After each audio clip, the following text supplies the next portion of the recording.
Okay, greetings. Good afternoon, good morning, good evening, whenever it is that you're watching. Welcome to another episode of Life's Important Questions, where we specifically look at what are really the important issues and questions that are going on in the world. Today, I've got a very special guest, someone that I've got to know a little bit, but especially the organization. And I'd like to introduce the amazing Jacki Scott of Medical Relief International. Jacki, great to have you here. Thank you, and thanks for your invitation and kind words. Amazing. Really, really wonderful to have you here, Jacki. Um, Off air, for those of you that are watching, I was really explaining the reason why I wanted to have Jacki here on this particular show. And I said some things about how, you know, me living in the comfortable, safe, warm, central heated Western world where I truly believe that the only problems that I really ever have are the ones that are created in my mind. And I think a lot of people, if they're honest, that live in the West would say that as well. Um, Medical Relief International, I believe, from my experience from the outside looking in, really tackles some real serious issues that are things that are not ones that are manifested of the mind. Um, Yeah. Jacki, I'd love to kind of start by just finding out a little bit about the backstory of Medical Relief International and yeah, just a little bit of backstory about that and what made it come about. Yeah, Medical Relief International tackles the basic problems. So sometimes they're medical, and sometimes we're all human, and we're here on earth to help each other, no matter if it's food or it's medical or whatever. So medical relief sees a need and they go about looking for the solutions. Many organizations, what they do, they come in like the great white savior with their own programs and say, okay, we're going to do this and we're going to do that. But they don't really ask the people themselves, what do you need? Where are you hurting? What are you lacking? And so Medical Relief International tackles what the people themselves need. They don't come in with the big plan or I'm the big savior and the ego. They talk one on one with a person, a mother, a child, and say, what is your lack? Are you hungry? Are you cold? And they tackle it from that standpoint. And this is very unique because the reasons most NGOs fail is they come in and they don't raise up the local people to take their place when they have to leave. So as soon as the NGO leaves, everything falls apart. But medical relief is not like that. They try to actually fix the problem at the root. And that is helping the local people help themselves. And that's success. So there's a lot of success stories because it's not me who's doing it. It's not medical relief. It's helping the people help themselves. And this is the key. Yeah. Nice. I love that. Um, how did, for you personally, take me back to pre-Medical Relief International, Jacki? Like what was life like for you? And I know a little bit about that, but what was life like for you? And then what made you make the decision that you were gonna, you know, what I believe and what I know is completely uproot your life and do something that most people would have would have said is crazy, right? Like what was what was going on for you in your life that, and I'd love to know a little bit more about that. Okay. I was studying medicine in university and I took a really hard look at life and I said, now, is this going to make me happy? What's going to make me happy? Um, and I thought, well, as we all know, is making other people happy first is what's going to make us happy. But that's a big choice, and it's a scary choice.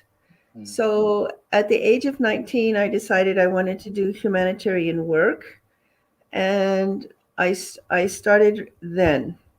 And I've been doing it for over 50 years. So I'm 70 now, and I can tell you I have no regrets. I have lived a beautiful life, and I've had problems like everybody else.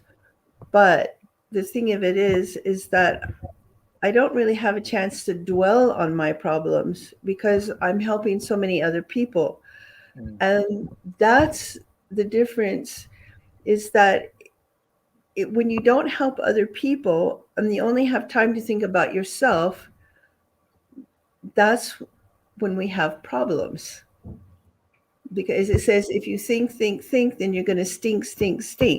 So Oh wow, that's going think, on some kind of Instagram quote. yeah, there you go. So if you want to stink, just think about yourself and think about others. Like one day I was driving my car and I saw these people crossing the street and they had a big smile on their faces. And I said, oh, they must be poor. They're smiling, you know, Yeah, wow, because wow. when I go into a home, even if they give me their last coffee or their last piece of bread, they're doing it with a smile Yeah, because they're thinking of other people, and this is very common. This is not unusual. When you go into the house of a poor person, they'll say, oh, what can I serve you? yeah, You know, incredible. and they have a big smile on their face. So uh, this is a social remedy. Mm, yeah. Help Isn't it? somebody. Isn't it fascinating that not to, well, I suppose it does sound like I'm criticizing, and I probably am criticizing the marketing organizations of the world who promote that, hey, the way to get happiness is to get more stuff. Yet the more stuff people get, the more they stink, as you just beautifully put. And Yeah, then that's right. the people that have the least materialistic things that they've been brainwashed into thinking they should buy that they don't really need, the happier they are. It really is That's the right. cliche of less is more. So Uh, yeah, That's right. amazing. When you made that decision to kind of leave medicine and move into humanitarian work, what were the people around you like? I don't know, like parents, family, friends. Like what did they say? What were they thinking? Were they trying to influence you to not do that? What was that like? Exactly. Now, most people, the success story is to become somebody, but sometimes you have to become a nobody first in order to help somebody. Like, Mm, think Mother Teresa. She probably had a lot of people saying, "Oh, you're crazy. You're living in poverty." Um, there's this success in the eyes of the world, and there's success in the eyes of humanity, those who help other people. So sometimes to help people understand what I'm doing, I say, well, think Mother Teresa, helping the poorest of the poor.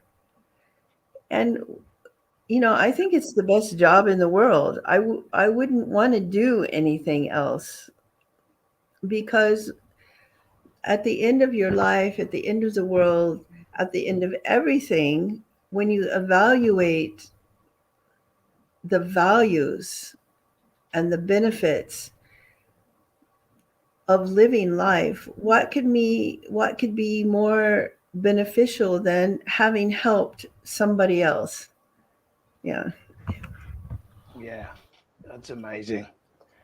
Um, One of the things that I often talk about with my coaching clients, I mentioned off air, they talk about some of the Western mental challenges that come up, such as, oh, you may have heard some of these phrases. I'm overwhelmed. I'm procrastinating. I'm worried about what people will think of me, and I'm scared to. There's a phrase that often gets bandied around today, Jackie, which is I'm scared to put myself out there. That's a phrase that gets said by coach, meaning to put themselves on show, which for them Yeah. means the worst case scenario is that they would be metaphorically stoned, which means that they would be judged by another human being. God forbid that happening. And one of the things I always talk about is that they need a bigger why, that they need a motive that is about contributing to something bigger than themselves, so that, like you just said, they're not thinking of themselves, which means they're stinking. They're actually thinking of focusing the light on other people. So for someone that's watching who is maybe honest enough with themselves that they're thinking, you know, I'd love to think more like Jackie, and I'd like to have more of a mindset of really serving and helping others.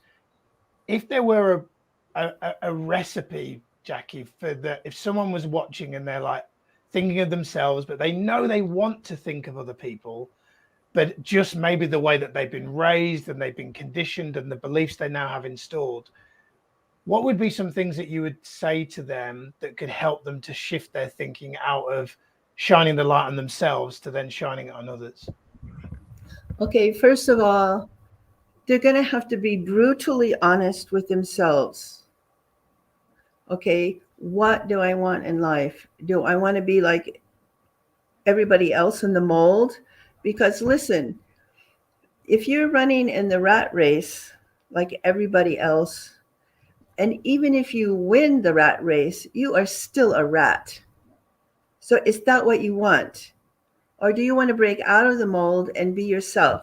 Like everybody's trying to impress everybody else, so they spend money they don't have to impress people they don't even like. So that is real insanity. They say that people who are insane are actually people who only think about themselves, and that is what causes insanity. So first of all, we have to be really brutally honest, especially young people. And then we have to have the courage to break with the molds. And that takes real courage because, listen, if you don't do what you want to do, you're going to spend the rest of your life doing what somebody else wants you to do. It may be your parents, it may be your boyfriend, it may be your boss. But if you don't have the courage to make up your mind to do what you want to do, then you're going to spend the rest of your life being a slave to somebody else, not like not like a slave where, like in old times, where you were a slave to a rich somebody, but everybody is a slave to somebody. If you don't make your Rich somebody now that's just a boss of an organization, or their parents that they now listen to that tells them what they should or shouldn't do. Yeah, I mean, there's some people 35 years old who ended up doing something that their parents forced them to do. So they're slaves. It's a modern day slavery. So make up your mind.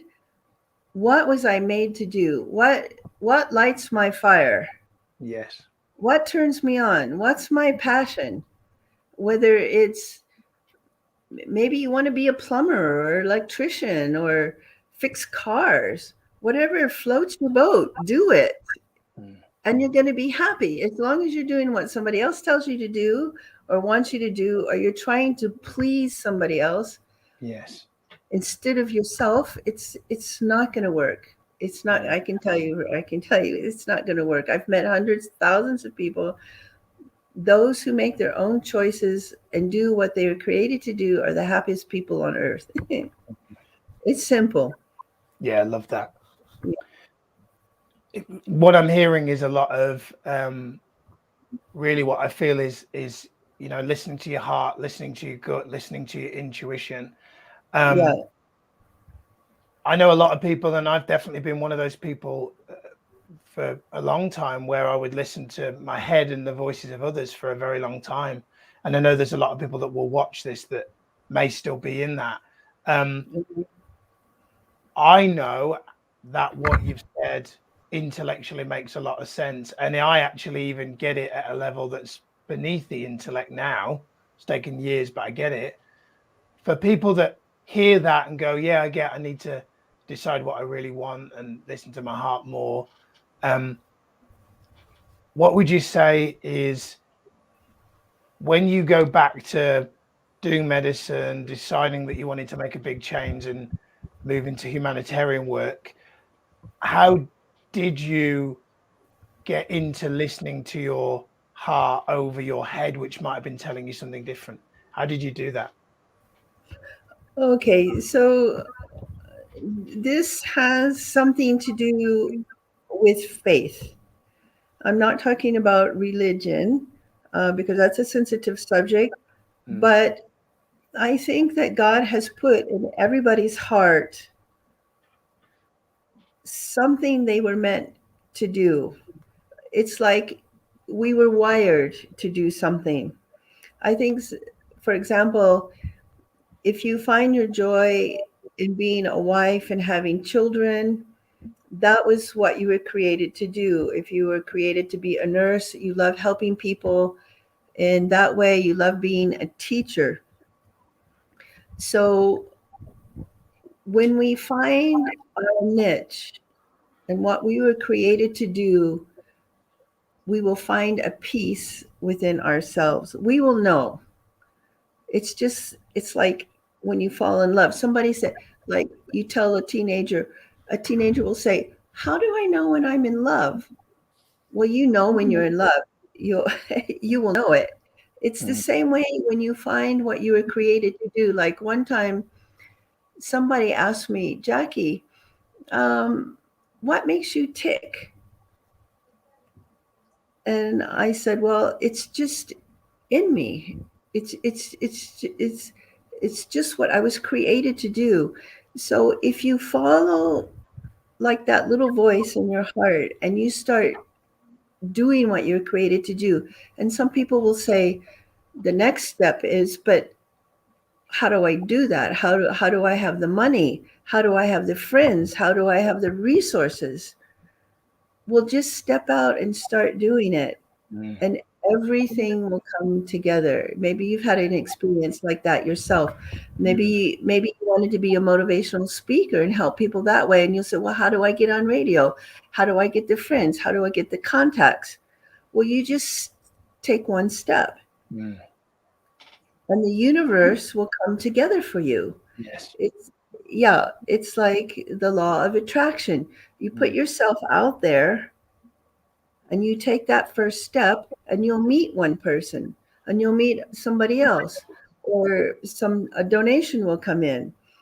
Something will happen. Just put yourself out there, trust the universe, and the rest will be history. You like there's a saying, it says, you get on if you get on fire, the world will come out to see you burn. Okay, just get on fire and everything will happen. Everything will come together. I swear. I promise. Love that. If not, I will send you $2,000. Oh, amazing. Love that. I swear. Love that. Jackie, let's talk a little bit more about Medical Relief International Okay. and some of the work that they're doing at the moment. What are some of the key things that Medical Relief International are working on at the moment that are some issues that you'd like to bring attention to the people that are watching or listening? Yeah, these are things that maybe in the Western world people would never even, you would read about, you would see in a horror movie or a book or something like that.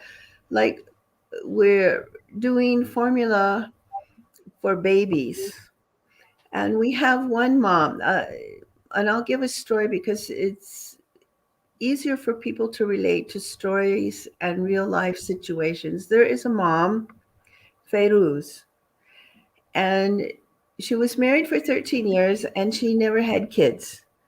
And she got pregnant with triplets. And when the husband found out that she was pregnant with triplets, he abandoned her. So here she is with three babies, no income, and the house that she has, her parents passed away, and she has 11 siblings. So now she's living in the house, but now the 11 siblings want to sell the house because it belongs to all of them. So there's a possibility she may be homeless. One of the babies, the triplets are now 1 year, 3 months, and one of the babies has cerebral palsy.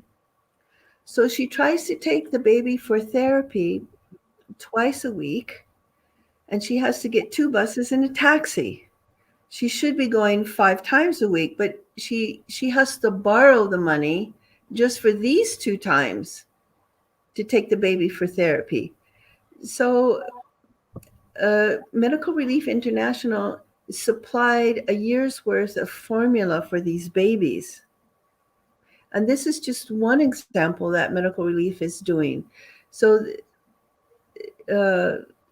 this is giving the mom encouragement, because there are some moms, they get so stressed about their situation. There's no income, there's no food. They have children. They commit suicide. They take rat poison, which is very painful. So just to be there for people. She can call anytime for support or encouragement, or she has a need. So this is just one mom out of hundreds that Medical Relief is supporting. Just this one aspect to give them the mental support.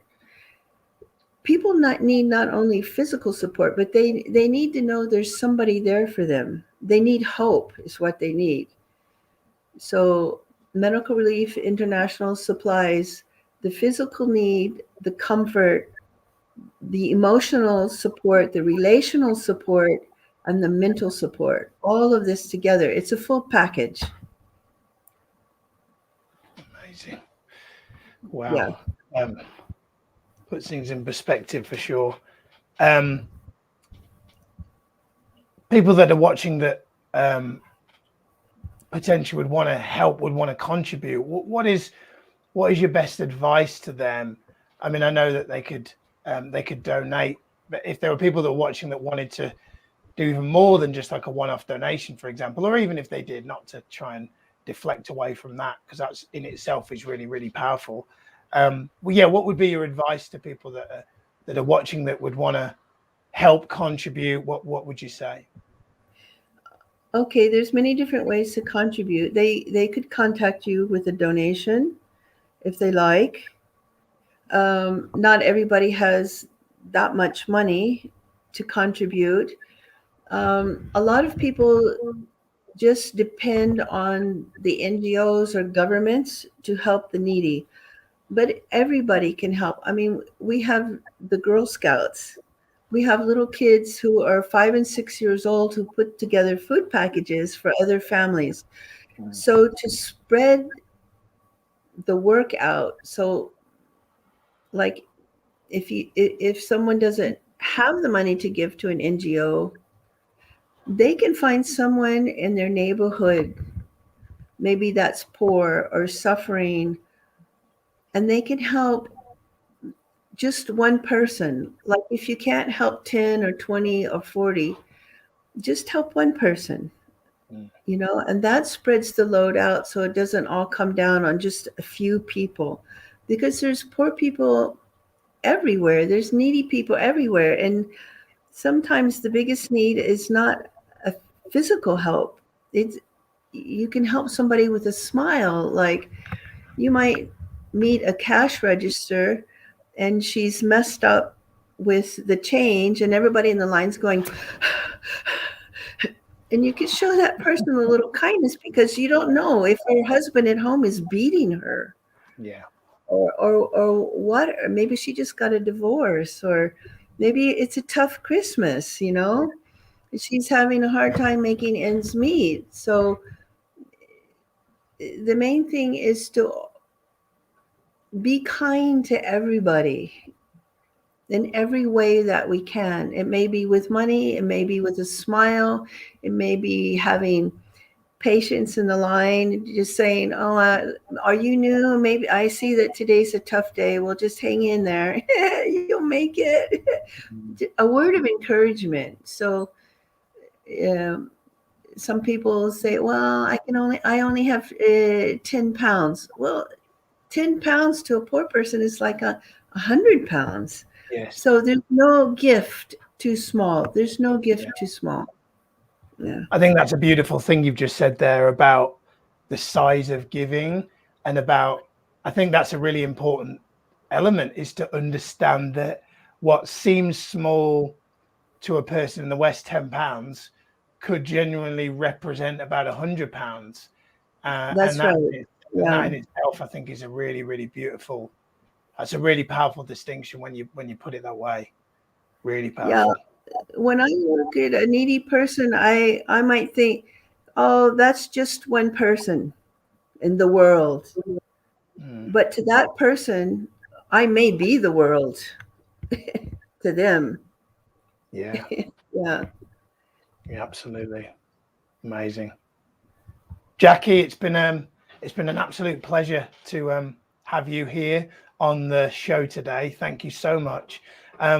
Any last, I guess, words of wisdom? Anything that you would like to say on concluding our podcast today?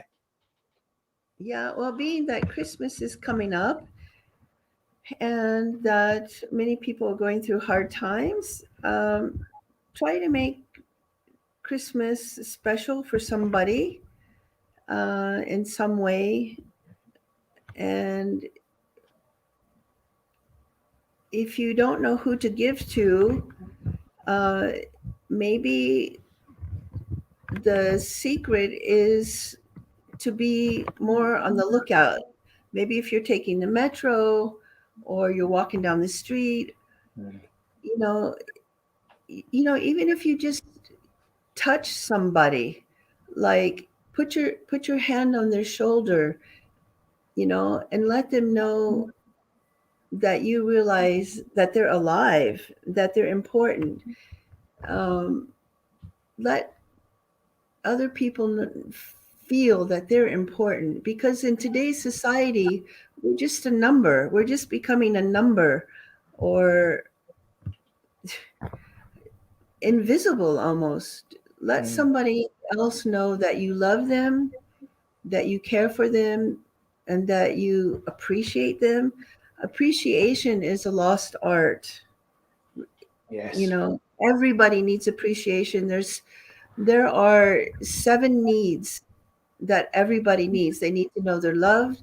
They need to know they're cared for. They need to know they have food and shelter, and they need to know that they're appreciated. So encourage somebody today, especially at Christmas. Yeah, love that. That's beautiful, because that for me leans into what you're talking about right at the beginning about giving. And for those people that think that giving just means monetary, it's a reminder that giving is just appreciating, showing empathy, being kind, giving a hug, helping someone do something that they look like they're in need for, a helping hand.